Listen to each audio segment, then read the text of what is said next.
So this is chapter 19, one map away from getting Fuga. And before that, we have to go through this really shitty map. This map took way too long, and it's my fault. Like I fucked up tremendously because it's like my main strategy was just having Ryoma try and just luck and go through as much as possible. Because like unfortunately my units they just don't have good stats. But you might think like, wait, didn't you get like Sure and like chapter 15 that you can just use because like he's level 10, he doesn't get much EXP, he has really good stats, and like yeah, but like I forgot about Shura. So yeah, I made this like infinitely harder on myself. I could have just reclassed Shura, used the orange course I never used, get him to like see shuriken so that he could use like the dual shuriken, the sting shuriken, regular shurikens, and he would have done like so much more, and I probably would have gotten to 10k. I don't get to hit 10k in this map, which sucks. But I do stealth, and you get 10k from stealthing. I don't think most people stealth, so it's kind of like around the average. But yeah, I definitely fucked up. But yeah, because of that, I had to rely on Ryoma, who just gets two-shot by everything, and it was just painful. I guess at this point, I kind of lost the motivation to really carry it. Like I am just like one away from Fuga. I'm just gonna deal with what I have right now and just try to blitz through as fast as possible. But yeah. I'm not saying anyone is gonna do this, but if you were to, I don't know, think about it doing this, well, you should. Don't use Ryoma, like a level 9 Ryoma, because he's not gonna cut it.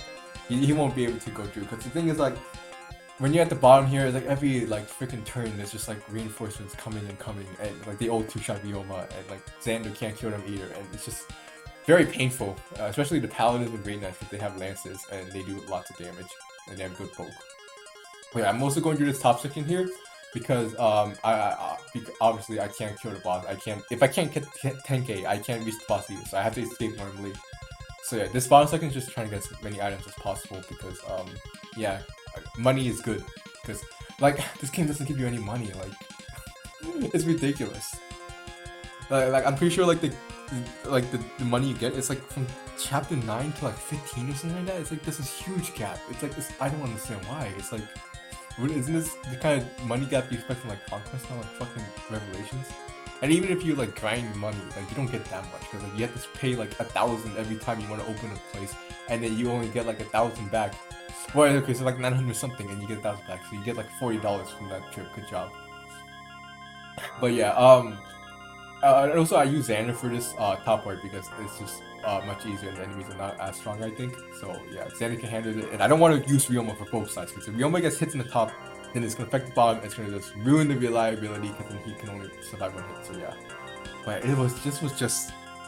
this was painful on myself. I did this to myself because I was just not caring at this point, and I just need to get through it. And I think that's an important lesson. Like if you stop caring about something, it's just gonna really hamper your abilities, I guess. Like even if you don't think it matters, or that part where it doesn't change that much, it might lead to this, where if I only remember that Sure existed, I wouldn't be in this situation right now. This took I don't know how many attempts it took, like maybe like 2-3 hours.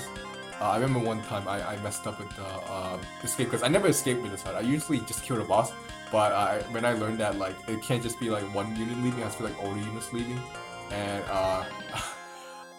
that was heartbreaking because I think for some reason Azor was paired with Ryoma. I made Ryoma leave, and because of that, Ryoma wasn't at the bottom and Azor was there, and she was in enemy range. She died, and that was so mind crushing. But now my units are in the proper range to escape, so I'm just gonna just hammer the enemies. You know, why not? And just try to see if I get any treasure, but I can't. But I mean, I got 10k out of this. Not the 20k and not the other items there.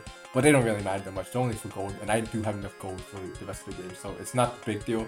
But it could have been a lot less painful if I had just used Shura. But I didn't. So overall, Shura ended up just doing nothing this run, which is stupid.